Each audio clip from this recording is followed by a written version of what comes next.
Kingdom Monera includes what? All prokaryotic organisms. So it includes microorganisms like what? Archaebacteria, that is the ancient bacteria, eubacteria, that is the true bacteria, and cyanobacteria, that is the blue-green algae. And what is the basis for classification of bacteria?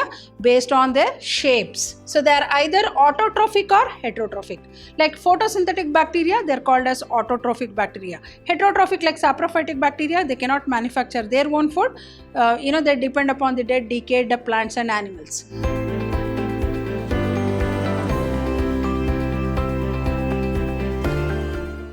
Hello everyone, welcome back to a very new chapter of your first PU syllabus, that is biological classification. Myself, B. Shobharani from the Department of Biology, Vidyashram Pre-University College, Mysore, the Temple of Excellence. So, we are going to start the first session of this chapter called biological classification. I think all of us know that, the whole universe is comprising of plants and animals, diversified plants and animals. So, how are we going to classify these plants and animals? As you know, it is very difficult to study the whole living organisms that is existing on this planet Earth. So, a very important system of classification had to be introduced, and that was the goal of many biologists to satisfy all the plants and animals together in different kingdoms. Hope you can see this scientist. He is none other than Carolus Linnaeus. I think all of us know that Carolus Linnaeus is rightly called the father of taxonomy. So the only way for us to study about the plants and animals is a systematic classification. So Carolus Linnaeus has classified the entire living world into two kingdoms, that is Kingdom Plantae and Kingdom Animalia. And Kingdom Plantae comprised of all plants, and Kingdom Animalia comprised of all animals. So the two kingdom system of classification was put across by Carolus Linnaeus, but it did not satisfy the other organisms that is existing on the planet Earth. So the two kingdom system of classification was not accepted by many people. So as I said, but this system did not distinguish between prokaryotes and eukaryotes, unicellular and multicellular organisms, and photosynthetic and non-photosynthetic organisms. Like for example, we come across fungi. Fungi is achlorophyllous. So you cannot place fungi in Kingdom Plantae. So that was the reason why this two kingdom system of classification that was put across by Carolus Linnaeus was not accepted by many biologists. The only system of classification that was accepted was by R.H. Whittaker. You can see in this beautiful picture the great scientist by name R.H.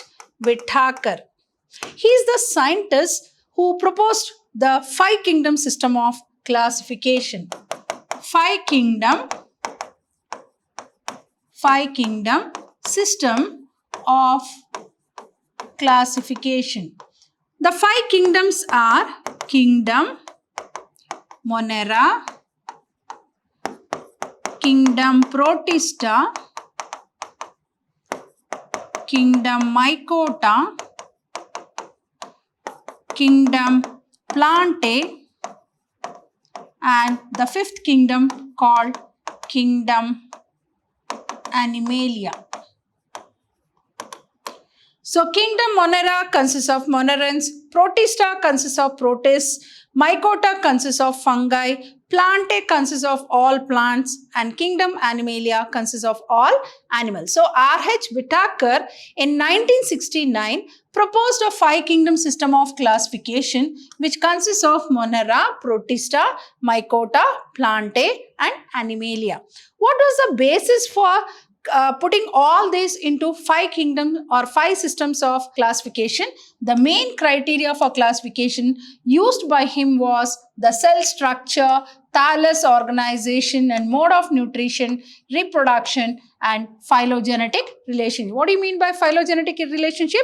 Evolutionary relationship. So all these 5 kingdoms satisfied all these very important features like the cell structure. So it was based on the cell structure, thallus organization, mode of nutrition, reproduction and phylogenetic relationship. I repeat, R.H. Whitaker in 1969 proposed a 5 kingdom system of classification which consists of kingdom, that is the Monera, Protista, Mycota, Plantae and Animalia. So what was the basis for classifying?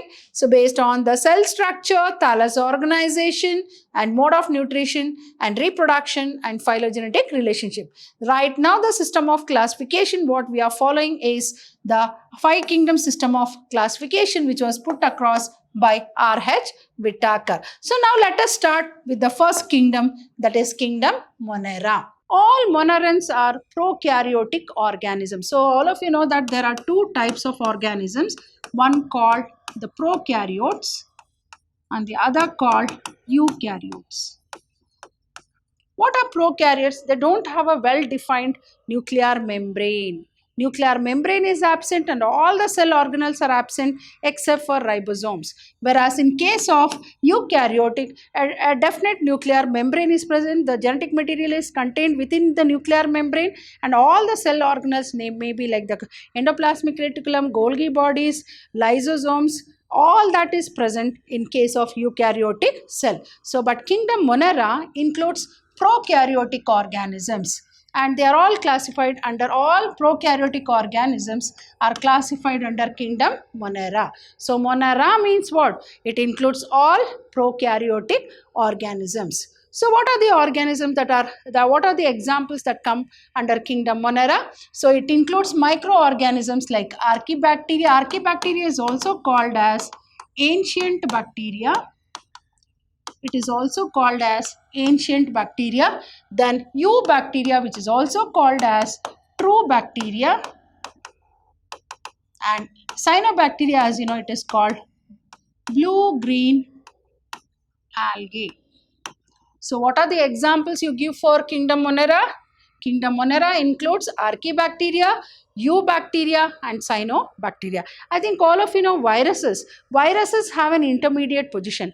Neither you can call them as living nor you can call them as non-living. So why do you call them as living? Once they are inside the body of the host, they start multiplying, and multiplication is one characteristic feature of living organisms. But once they are outside the body of the host, so they are as like non-living entities, and even they can be stored as crystals in bottles. So that means non-living entities. So virus has an intermediate position. So neither it is included in any of the 5 kingdom systems of classification. So it is separately studied like viruses, viroids, prions, right? So all prokaryotic organisms are classified under kingdom Monera, and it includes microorganisms like called what? Archaebacteria, which is otherwise called ancient bacteria, eubacteria, which is called as true bacteria, and cyanobacteria, that is the blue-green algae. Now we'll study about the ancient bacteria called Archaebacteria. So it is one domain. So you can call it as a separate domain.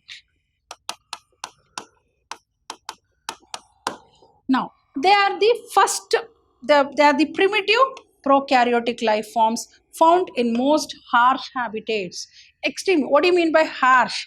Harsh means extreme habitats.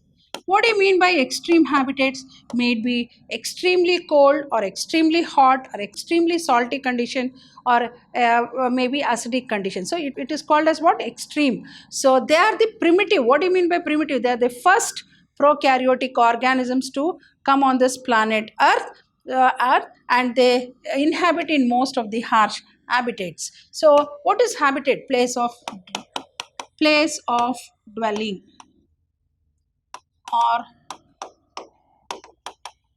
place of dwelling or living. So these are the ancient bacteria. As I said, these are the ancient bacteria which can survive SUR. It is which can survive in the extreme environmental conditions which is not suitable for others to survive. Others to survive. So OTHERS others to survive. So these are the ancient bacteria which can survive in the extreme environmental conditions which is not suitable for others to survive. So other organisms cannot survive under these extreme harsh conditions. What are archaebacteria? They are the primitive. Primitive means the first prokaryotic life forms found in most harsh habitats, and these are the ancient bacteria which can survive in the extreme environmental conditions which is not suitable for others to survive. Hope you have understood the first kingdom. As you know, the 5 kingdom system of class. What is the first kingdom? Kingdom Monera, kingdom Protista, kingdom Mycota, kingdom Plantae, and kingdom Animalia. So the first kingdom is what? The first kingdom is kingdom Monera. So kingdom Monera includes what? All prokaryotic organisms. So it includes microorganisms like what? Archaebacteria, that is the ancient bacteria, eubacteria, that is the true bacteria, and cyanobacteria, that is the blue-green algae. So archaebacteria, as I said, they are the most primitive prokaryotic life forms found in almost most harsh habitats. And these are the ancient bacteria which can survive in the extreme environmental conditions which is not suitable for the other organisms to survive. Based on the habitat, archaebacteria are classified into many types. Now let us say they are called halophiles. I said no, they can survive in almost extreme climatic conditions, harsh environmental conditions, like may it be acidic, may it be like salt condition, or it might be extreme temperature. So based on the habitat, the archaebacteria are classified into many types. Now let us study what is it. So as I said, archaeal cell wall lack murine. So what is the difference between this archaebacteria and true bacteria? In true bacteria, there is a definite the cell wall, right? But here, which is there, it is made up of a chemical substance called murine. So this is a very, very important cell wall material in case of true bacteria, that is a eubacteria, which is absent in case of the archaebacteria. So archaeal cell wall lack means without murine. So most archaebacteria possess what? Glycosylated proteinaceous surface layer or glycan polymers like glutaminyl glycan, or it is called pseudomurine. So here murine is the cell wall in bacteria. That too what? Eubacteria. But here what is it called? Pseudomurine. Pseudomurine is the cell wall in archaebacteria. It is the cell wall. It is a cell wall in archaebacteria. See the difference between archaebacteria and eubacteria. Archaebacteria will not have murine, whereas the true bacteria will have the cell wall called murine, whereas this will have pseudomurine. So most archaea possess a glycosylated proteinaceous surface layer or glycan polymers like glutaminyl glycan, or it is otherwise called pseudomurine. Now let us understand based on the habitat, what are the archaebacteria are classified into many types. What are they? Moving across the classification, halophiles. So archaebacteria are classified based on their habitat. What do you mean by habitat? Place of dwelling. So halophiles. So halophiles, acidophiles, thermophiles, and methanogens. What are the 4 types? 4 types are what? Halophiles. Very important, which is asked in the examination. Acidophiles, thermophiles, and 4th one called methanogens. These are the types of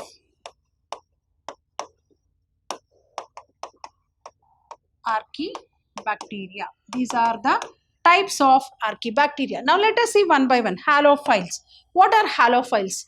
Halophiles are the archaebacteria which grows in extreme salty habitat. So halophiles means what?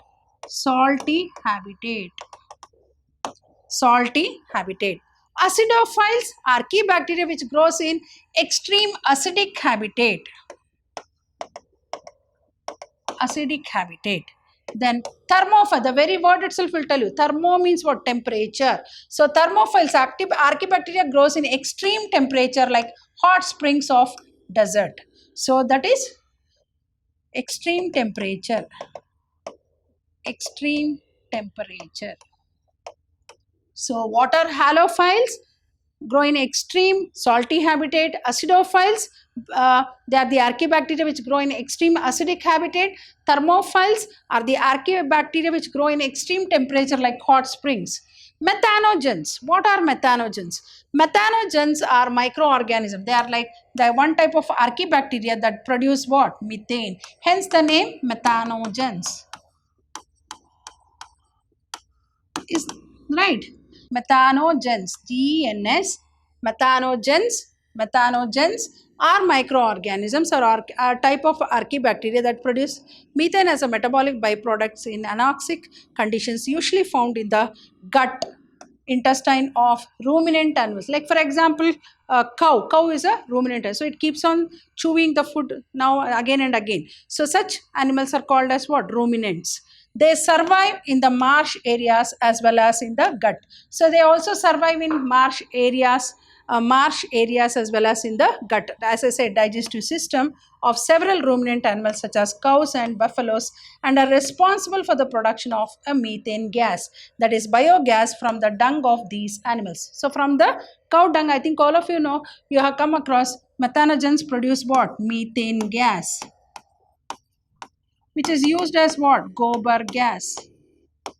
And you know, gobar gas is used for what? For various household purposes. Household purposes. Like for what? For light, then for cooking. So to generate what? Electricity. Like electricity. So gobar gas, you can, with the help of gobar gas, they can light their houses, and also it is used for cooking. Hope you have understood the types of archaebacteria. I repeat once again. So based on their habitat, archaebacteria have been broadly classified into halophiles, acidophiles, thermophiles and methanogens. So what are halophiles? Halophiles are the archaebacteria which grow in extreme salty habitat. Acidophiles grow in acidic habitat. Thermophiles grow in extreme hot conditions, temperatures. Then methanogens, as I said, they produce what? Methane gas, which is used as a gobar gas. It has wide applications also, and usually it is produced from the ruminant. And the cow dung has what? The methanogens, which produces what? Methane, which is nothing but gobar gas. Moving on to archaebacteria, as I said, differ from the other bacteria in having different cell wall structure, and this feature is responsible for their survival in extreme conditions. So we all may get a doubt, how come this archaebacteria is able to survive in almost all harsh habitats? It is because of the cell wall. As I said, the cell wall is made up of what? In case of archaebacteria, it is made up of pseudomurine. Whereas in case of eubacteria, it is made up of murine. See the difference between the cell walls. So what is that which helps the archaebacteria to survive even harsh environmental conditions? It is because of the cell wall, which is made up of a chemical substance called pseudomurine. Right? Now, what is archaebacteria? Here you can see the picture of an eubacteria. So they are also called as what? Eubacteria are also called as what? True bacteria. They are also called as what? True bacteria. So these are the true bacteria characterized by the presence of a rigid cell wall, and it is because of this rigid cell wall even bacteria are able to act as what? Pathogens. I think all of us know bacteria are both harmful and useful to human mankind. They are harmful and useful to human mankind. How are they harmful? As you know, most of the diseases like typhoid, cholera, they are all caused by bacteria. So they are harmful bacteria. What do you mean by useful bacteria? I think all of us know about the saprophytic bacteria. And I think all of us have come across in our daily life the curdling of milk, lactobacilli bacteria, lactobacillus. Many a bacteria are used for example, if there is an oil spill, so a bacteria is introduced into the sea to reduce the toxicity of the crude oil, by thereby saving the aquatic animals from dying. So imagine, even bacteria are useful to human mankind. Imagine saprophytic bacteria was not there, I think all of us would not have stayed like this, because the dirt, the what you can call it as the stench or the smell that comes from the decomposing plants and animals is really not bearable. So the saprophytic bacteria brings about the process of decomposition of the decaying matter, and thereby it reduces what the pollution also, you can say. And such, imagine if saprophytic bacteria was not there, I think it acts as what they are called as natural scavengers. They are called as natural scavengers. What do you mean by scavengers? One who clean the dirt cleaners, we can call it as dirt cleaners. So what is that? So as I said, and it is motile. Motile is means it is because it is having a flagella. Here you can see the flagella. So here you can see the rigid cell wall, and this is a rigid cell wall. So it is made up of what? Murine. So here you can see the outer membrane. Here you can see the polysome, mucoid, mesosomes, which helps in respiration. You can see the flagellum, cytoplasmic membrane, and the outer membrane, right? So what is eubacteria? Now repeating, archaebacteria differ from other bacteria in having a different cell wall structure, which is made up of what? Pseudomurine. And it is because of this pseudomurine, it is able to survive in the harsh environmental condition. So eubacteria, which is also called as true bacteria, is characterized by the presence of a very rigid cell wall called murine and flagellum if motile. So there are two types of bacteria, as I said, one is called bacteria and the other one is called cyanobacteria. Here you can see the cyanobacteria, that is nostoc filament. Here you can see the filaments, right? So this is akinete, mucilaginous sheath, heterocyst, then vegetative cell, polar nodule, and heterocyst. So you can see the filaments. So here bacteria and cyanobacteria. Bacteria, they are microscopic unicellular prokaryotic organisms. That is the germs, or we also use the word called microbes. Then structure of bacterium, as I said, bacteria. So this is the structure of bacteria, as I have already explained. So bacteria occur almost everywhere, almost in all, you can call it as cosmopolitan in distribution. So they have a rigid cell wall made up of murine, also known as what? Peptidoglycan. And they exist in different forms. Based on the shapes, so bacteria exist in different shapes like cocci, spherical, bacilli, rod shape. Anyhow, I'm going to show in the next slide. Then vibrio, comma shape, then spirillum, spiral shaped. So exist in different shapes. So bacteria are classified, and what is the basis for classification of bacteria? Based on their shapes. Like they are cocci, spherical, bacilli, rod shape, vibrio, comma shape, spirillum, spiral shape. So spherical, bacillus, the spherical coccus, spherical, bacillus, rod shape, spirillum, spiral shape, and vibrio, comma shape. Anyhow, I'm going to show it in the next slide. Here you can see cocci, that is spherical. Here you can see bacilli, rod shaped. Here you can see spirillum bacteria, that is spiral shaped, and this is comma shaped. So based on their shape, they have been broadly classified into what? Cocci, spherical, bacilli, rod shaped, spirillum, spiral shaped, then vibrio, comma shaped. So they are either autotrophic or heterotrophic. Like photosynthetic bacteria, they are called as autotrophic bacteria. Heterotrophic, like saprophytic bacteria, they cannot manufacture their own food. They depend upon the dead, decayed plants and animals. Then they are autotrophic, they are either photosynthetic or chemosynthetic. If they are heterotrophic, they are either parasites or saprophytic. And many bacteria, as you know, they are useful in the production of antibiotics, fixation. Yes, of course, nitrogen fixing bacteria like the rhizobium bacteria, which is found in the root nodules of leguminous plants, is very much important for absorbing the atmospheric nitrogen and enriching the soil fertility. And put, as I said, in leguminous, making curd from milk, as I said, lactobacillus. So bacteria are both harmful and useful to human mankind. What are the useful aspects of bacteria? They're useful in the production of antibiotics, as you know, very, very important to cure the diseases, fixation of nitrogen in legume, to enrich the soil fertility, and making of curd from milk, curdling of milk. And many bacteria, as I said, they are harmful as they cause disease. Now let us see what are those. So what are the characteristic feature of bacteria? They are made up of a cell wall called murine.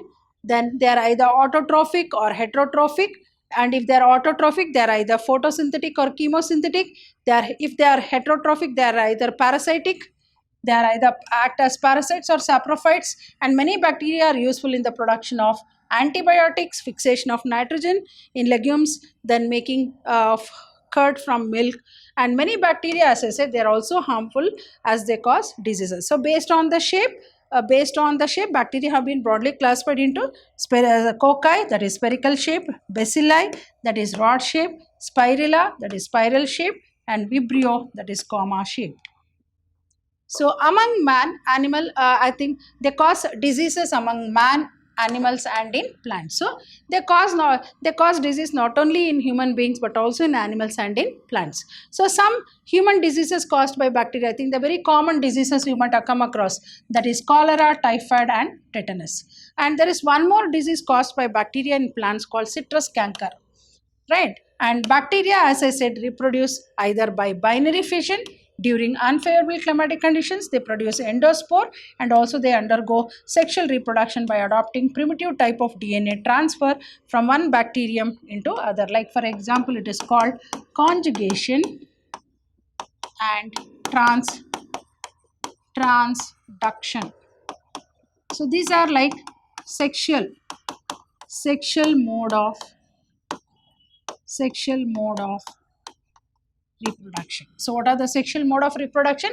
So they cause diseases in man, animal, and in plants, and in human beings. What are the common bacterial diseases? Like we come across cholera, typhoid, tetanus, anthrax, then citrus canker in case of plants. Then bacteria, as you know, it reproduces mainly by binary fission, where one cell divides into two, and that is asexual mode of reproduction when the climatic conditions are not favorable. And they also produce through endospore formation, spore formation, and also they undergo what? Sexual reproduction by adopting very primitive exchange of DNA material like conjugation and transduction. Hope you have understood all the very important concepts of this interesting chapter called biological classification. As I keep telling, diagrams and concepts in biology are very, very important. Dear first PUC students, concentrate on the concepts as well as on the diagrams. Then only you will be able to score good marks in your examination. So I'll be back in the coming session with some more interesting concepts.